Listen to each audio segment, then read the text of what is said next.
aja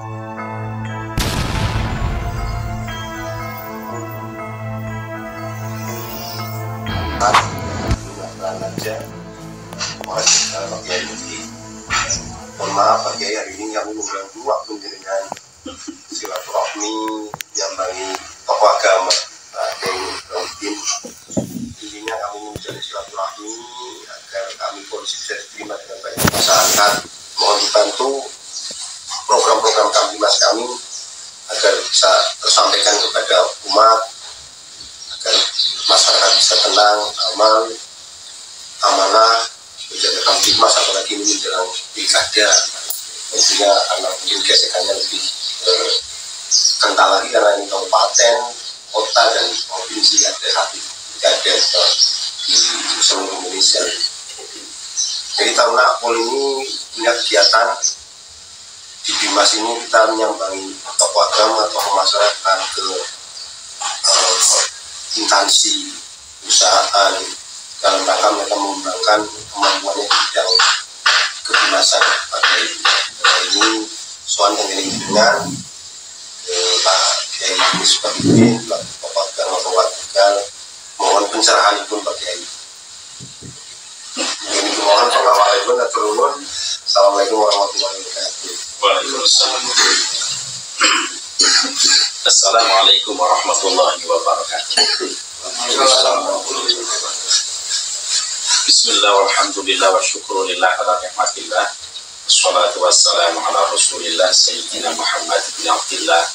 La hawla wa la quwwata illa billah. Amma ba'd. Ya, kami hormati keluarga besar Polri, khususnya Polres Kabupaten ini, terkhusus pada komandan kami Bapak Gunawan, saya hormati, dan juga Pak Sunadi. Pertama, yang paling utama, marilah kita bersama-sama memanjatkan puja dan puji syukur kehadirat Allah Subhanahu wa Ta'ala yang telah memberikan nikmat-nikmat kepada kita semua, sehingga pada pagi hari ini kita bisa berkumpul bersama dalam rangka silaturahmi, yaitu dari polisi. Harapan besar mudah-mudahan antara alim ulama dan juga Polri bisa menyatu. Mudah-mudahan Allah berkahi. Amin. Amin. Sholawat beserta salam semoga senantiasa melimpah pada junjungan kita Nabi besar Muhammad Sallallahu Alaihi Wasallam yang telah membawa kita minal zulumatil amin. Jadi yang pertama adalah dari Polri tidak akan mungkin bisa menangani masyarakat yang begitu banyak. Ya Pak ya. Gitu. Kalau tidak kerjasama dengan tokoh-tokoh agama, dikarenakan di Kabupaten Tegal di Indonesia adalah mayoritas Muslim, maka yang pertama kali didatangi adalah tokoh agama Islam Muslim, yaitu dalam hal ini para alim ulama.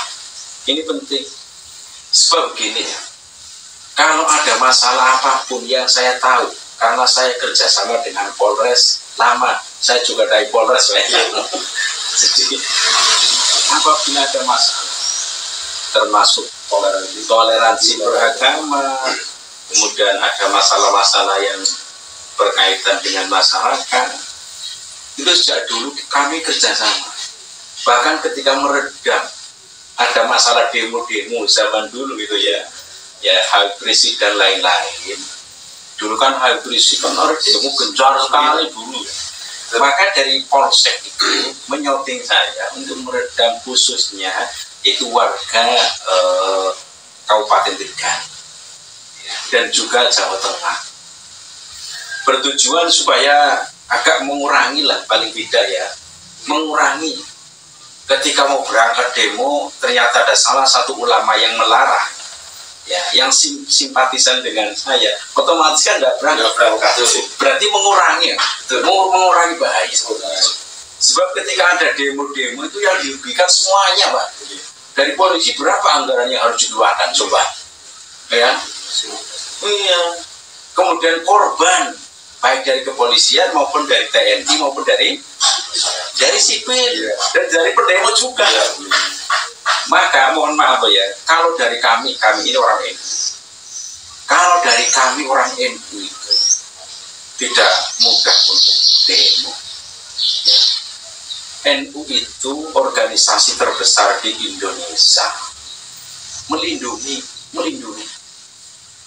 Malah begini, kalau Anda kan masih muda-muda ya. Ormas terbesar di Indonesia berapa? Dua. NU dan Muhammadiyah. NU dan Muhammadiyah ini harus bersatu, ya, harus sejalan, dikarenakan dua ormas ini adalah pendiri bangsa. Pendiri bangsa, ya. Kalau ormas-ormas yang lain masih diragukan, apalagi FPI membahayakan malahan, maka lebih baik dibubarkan, ya. Nah, kalau Muhammadiyah pendiri bangsa, NU pendiri bangsa, tetapi masa yang paling terbesar di dunia, bukan di Indonesia ya. Ini pemberitahuan juga, info juga ya. Ormas yang paling terbesar di dunia cuma NU. Bukan ormas-ormas yang lain. Muslim yang paling terbesar di dunia di Indonesia. Ya. Kemudian kembali ke ormas dunia yang paling masanya banyak NU. Kalau Muhammadiyah cuma berapa? Tapi Muhammadiyah itu adalah berdiri yang dulu. Nah, agak sedikit beberapa tahun baru Nahdlatul Ulama. Perlu diketahui ya, antara NU dan Muhammadiyah itu pendirinya satu ilmu satu guru. Ya, satu ilmu satu guru. Bahkan dilihat dari segi nasab ini masih ada. Dari segi nasab itu masih ada loh ya, masih ada terkaitan saudara gitu, masih ada. Maka yang perlu diketahui bahwa ormas yang ada di Indonesia, Muhammadiyah dan NU, tokoh-tokohnya ini perlu diketahui. Nggak usah mikir ormas yang lain, nggak usah. Kadang kalau ormas yang lain itu bikin urik saja, bikin geger saja, karena tidak pendiri bangsa. Jadi NKRI-nya itu kurang menyatu. Tapi kalau dari kami NU itu dulu kan PKPNU, benar-benar harus NKRI harga mati. Itu bukan dari Polri saja, polisi saja, NU juga sama, karena pendiri bangsa. NKRI harga mati. Itu sudah menjadi keyakinan kami dan keyakinan kami. Ya. Yang kedua, ini mengenai antara Polri dan TNI. Ya. Dulu kan pernah retak juga zaman dulu ya. Ya. Kalau TNI dan Polri retak, pecah, negara Indonesia terancam. Kalau Muhammadiyah dengan NU retak, negara Indonesia terancam. Maka NU Muhammadiyah bersatu, TNI dan Polri harus bersatu. Karena apabila salah satu retak ini mengancam negara Indonesia, itu bahaya. Saya itu ketika ceramah di panggung-panggung pun berani ngomong seperti itu. Apalagi ketika diundang jadi ulang tahun TNI Polri. Ya, saya tegas ngomong seperti itu, antara NU dan Muhammadiyah jangan ambil pecah. Karena penyokong Republik Indonesia. Polri dan TNI jangan sampai pecah. Ya masalah intern itu masalah intern ya. Intern biasanya Zubra yang polisi berdegan kalau Islawi hancur ya lah. Yang ngomong-ngomong ya. Tapi biasanya itu dipacu oleh anak-anak muda lah. Dia kayak jenengannya apa kayak enggak so. Artinya kayak ngono yang kayak mesu kan ini darah mengalirnya harus kencang. Kadang-kadang kalau terkena cipratan apa namanya api sedikit saja bisa membara, maka harus ekstra hati-hati. Ya kadang-kadang ada petugas baik Polri maupun dari TNI itu yang lepas kontrol. Kalau lepas kontrol akibatnya apa? Dipecah. Gimana emang? Ya, gimana emang ini sampai sayang katanya itu sudah lama diterima itu untung-untungan. Tetapi apabila sudah diterima tinggal kerja yang baik. percaya. Apalagi ada sedikit polemik yang agak gencar juga saat ini di Indonesia tentang nazar. Polri, TNI harus tengah-tengah. Masalah pribadi ikut mana itu pribadi. Tetapi ketika tugas harus tengah, jangan sampai ikut ke sana dan kemana. Tetapi ketika pribadi bolehlah dukung sana kemari. Tapi kalau tugas tengah-tengah. Nah ini monggo Pak Gunawan. Pak Mahmud Gunawan ini. Buddha terus Pak. Waalaikumsalam. Masya Allah. Gawi ini niku Pak. Gawi ini. Assalamualaikum. Waalaikumsalam. Alhamdulillah. Nah, nyasar dia melebuh sing kondangan dia asal suci pamar ini kalau kayak pol tadi pamar sama Pak sudah habis dari sini ya Pak bukan kondangan asal suci TNI gitu bukan kasih untuk ikut dia panggil Pak Pamar Pak coba kita kok sama mau ini bukan ini harus sudah medan ya. Jadi putih ini ya sampai alhamdulillah. Ini warnanya merah sekarang. Wah, merah putih atau tebal? NKRI itu merah putih. Iya, ketinggalan ini barusan ngomong NKRI di sini. Tapi untung berarti nyambung. Monggo Pak. Jadi gitu ya, Mas. Ketika ada polemik mengenai nasab yang saat ini sedang gencar-gencarnya, tetapi ketika individual pribadi kemudian mau mendukung apapun, itu tidak apa-apa. Saya ini ketika mencermati tentang polemik nasab itu bukan 1 jam 2 jam. Terus karena saya ini mau cari kebenaran, bukan pembenaran. Cari kebenaran. Terus saya kaji. Oh ternyata antara polemik nasab ini yang sering bikin rusuh di negara Indonesia itu bisa dibaca. Bisa dibaca kan? Nah, bisa dibaca. Bukan dari pihak Wali Songo, tapi pihak rivalnya Wali Songo. Nyorowan ya. Bukan dari Wali Songo, Surya Wali Songo, tapi rivalnya Wali Songo. Itu yang bikin gaduh di Indonesia sekarang. Ya, yang bikin geger Indonesia, bikin NKRI akal-akal sedikit goyah ya. Maka sekali lagi kita ini sebagai bangsa Indonesia, terlebih saya ini sebagai warga negara yang baik. Sebagai warga negara yang baik ini harus ada. Apa ya? SIM. Kebetulan saya kebablas. Katanya harus bikin yang baru lagi. Saya ikuti aturan pemerintah, bikin yang baru. Ada polisi yang ngomong tadi polisi ngomong gini ke saya. Mau ini ngono ya. Mau kecing. Kayaknya kecing ya gue ya orang berseluti ngomong ya. Saya nggak mau saya sebagai warga negara yang justru kalau model saya Pak, apabila ada operasi, kalau ada rahasia, ada operasi, kemudian saya tidak bawa STNK, tidak bawa SIM, saya justru ngomong tilang saja. Ya, sudah tilang. Walaupun yang hilang kenal saya, sudah hilang saja. Karena itu adalah prosedur yang sebenarnya. Ya.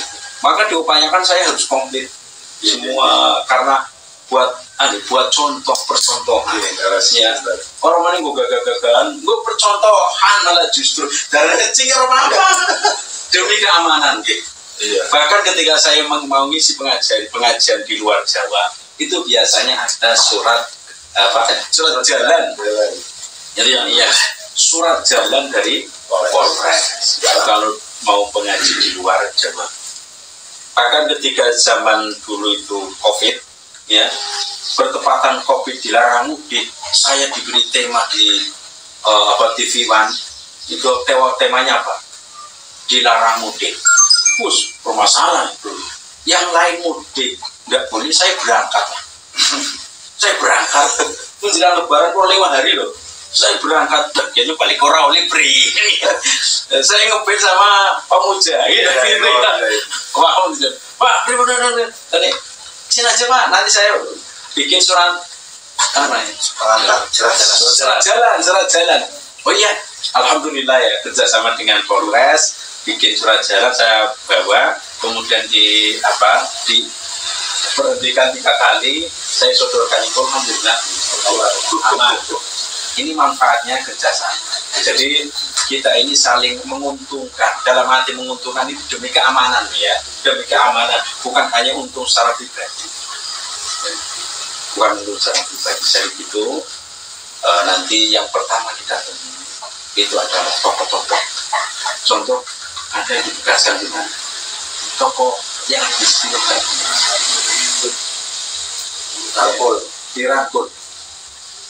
Teman saya itu bukan kiai saja, teman saya bukan ustadz saja, preman. Kalau zaman dulu saya masih muda, lonte itu batin. Lonte paham apa? Itu yang makanan ketan itu. Makanan ketan itu ya, iya sangat itu. Ini paham nih, ini paham nih. Maaf sih, Jawa Timur itu. Ya. Itu kalau yang dari Jawa kita tahu. Ya, saya dulu ya waktu masa mudanya itu juga memandang cari teman itu siapa. Dan mereka itu alhamdulillah kan kalau ikutnya saya itu adalah binaan saya. Ya, binaan. Sekali salah satu preman ini untuk panjenengan, bekal panjenengan nanti ketika masuk ke daerah masing-masing, tokoh preman pun datang orang iya.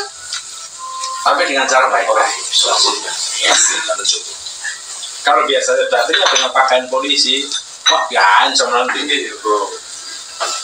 Ya, pakaian biasa berteman. Nanti akhirnya bisa. Izin, saya tak di luar. Oh gitu ya. Ya, monggo. Jadi itu nanti yang dirangkul yang pertama adalah tokoh kita.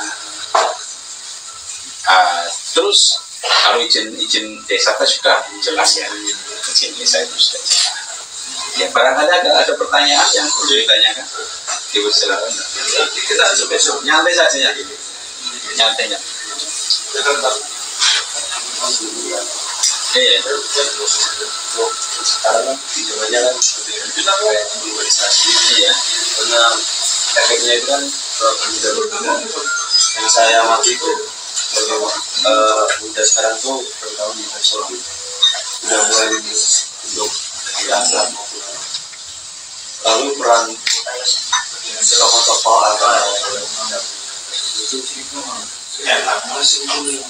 salah satu dulu saya mau bekerja sama dengan Polres Pak Ahmad Mujahid untuk mengumpulkan anak saya, tapi belum sampai keduluan pensi itu sudah dewasa. Kalau zaman dulu itu saya berpikir begini, mereka akan dikumpulkan, diberi nasihat, diberi makan, diberi apa, secara otomatis ada dananya. Kalau supaya mau terjun langsung ke orang-orang anak-anak yang tidak benar, otomatis kan ekstra hati-hati.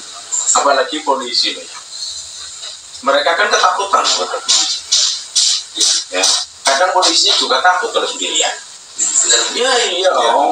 Di sana orang 5, polisi 1. Dia lebih baik melarikan diri, menyelamatkan daripada. Iya, jadi gitu. Apabila berhadapan dengan mereka kan akhlaknya sudah tidak benar lagi. Anak-anak muda yang akhlaknya sudah tidak benar-benar, tapi perlu diketahui banyak anak muda yang akhlaknya dalam sisi mana? Contoh kalau melihat di pesantren. Di pesantren itu anak-anak baik-baik insya Allah ya.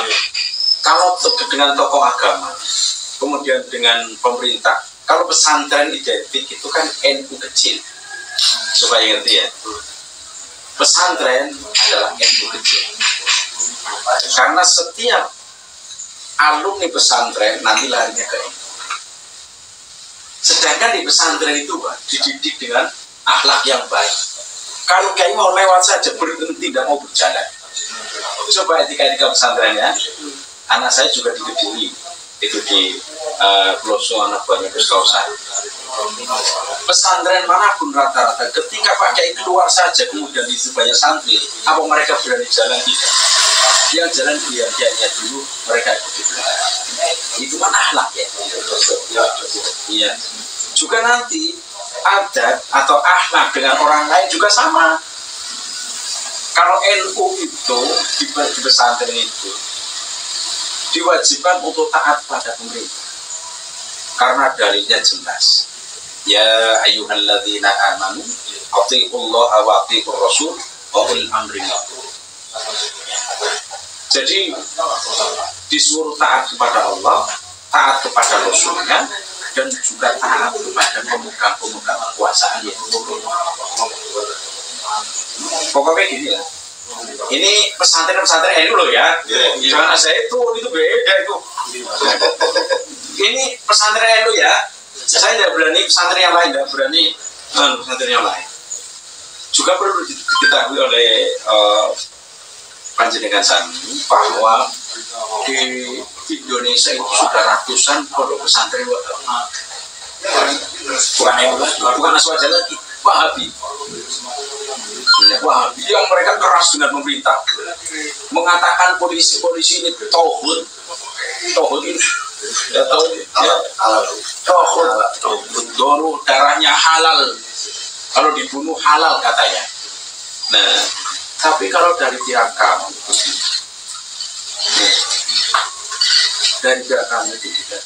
Coba dari Kapolri saja dekat dengan ya, dari TNI juga dekatnya dengan TNI. Kalau ada pihak kepolisian dan TNI dekatnya dengan orang itu, kenyamanan akan terjadi. Nyaman. Karena apa ya? Tengah-tengah ambilnya. Kalau ada masalah juga tidak usah dibesar-besarkan, tapi bisa diselesaikan. Ya, kalau ada masalah besar itu dikecilnya. Itu adalah etika Nahdlatul Ulama dan Muhammadiyah.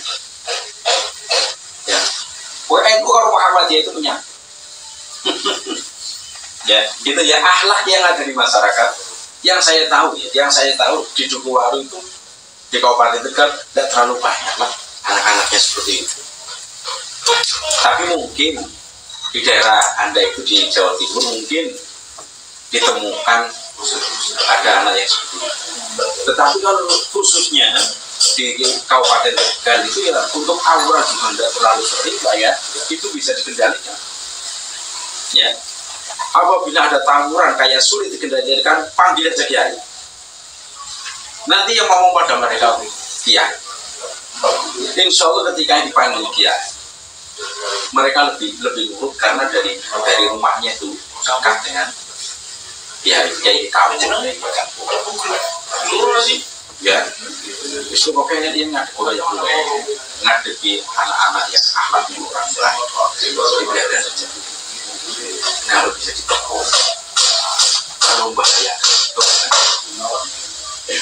Karena kalau membahayakan kemudian langsung di apa namanya ya, langsung kerasi pada saat itu, nanti tidak bisa makin susah. Dulu Pak Kapolres Tegal Kota untuk malah lagi orang ini sudah awal saya masih SMA dibunuh.